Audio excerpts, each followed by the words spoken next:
A big part of the problem that we've got in Western industrialized nations, so pretty much most of the world at this stage, unless you're looking at those areas that are kind of still developing, is that we've got a 70-year legacy of massive changes to how we eat and how we consume food.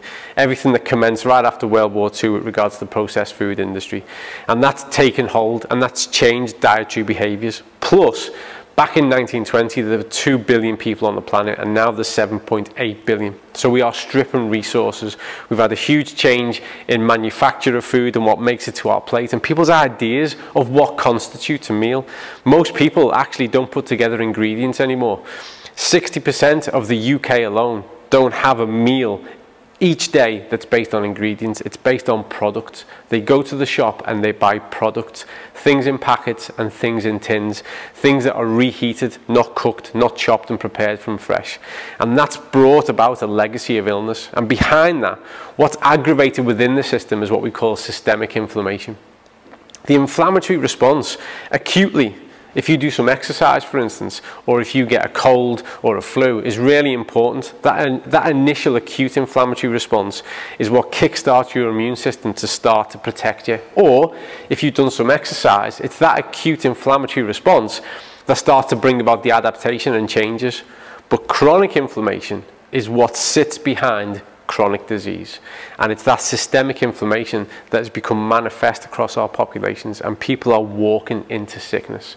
And there are fundamental things that are missing from our diet. Intense agriculture and intense aquaculture has stripped the nutrients from our food. It's no longer the type of food we were getting 50, 60, 70 years ago, because there are so many people to feed, and just through the processes alone of how it makes it to the shop and to the plate. So we've got to get real. We have to look at the changes we can make in our diet, trying to make better choices, buying better quality produce where we can.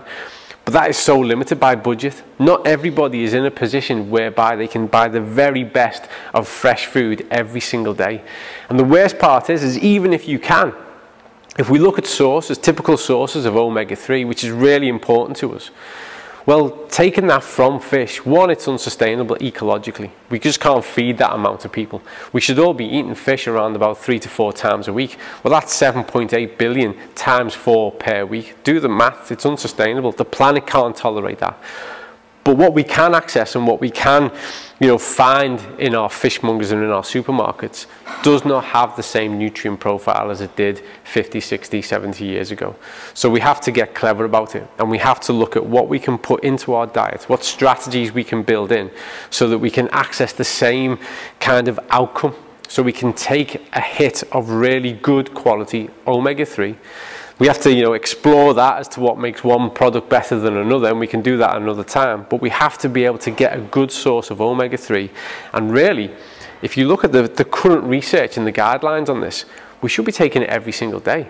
We're not taking enough of it. In fact, most prevailing guidelines across Europe, North America, Australia, the UK, they're low. It's a low estimate. It's almost double that we actually need if you look at the research and what creates impact within that human ecosystem. So what we've got to do is get real. We can't take everything from food availability. The world just isn't what it was 60, 70 years ago. So what we can do is we can use the best intelligence, the best research to get the best product to enrich a diet that we're working on, where we're trying to have a diet that's more based on ingredients than products. But we can be really clever and smart about putting these types of products in to enhance that and to get a far better health outcome.